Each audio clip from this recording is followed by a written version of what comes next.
Hey everybody, Anthony here with a quick question.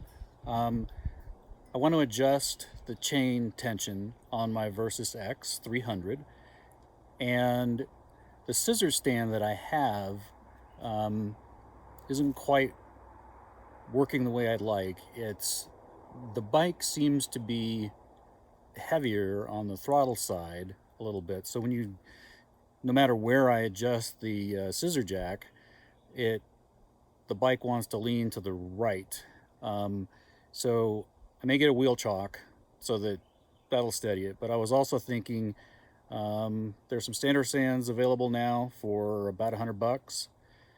And then there's also the stands that hook on each side of the rear wheel, and you basically act as a lever and push them up. I've never used one of those before, but if someone has a working solution that they're using to do maintenance, such as chain tensioning and lube on their VX3, I'd be interested in hearing about it.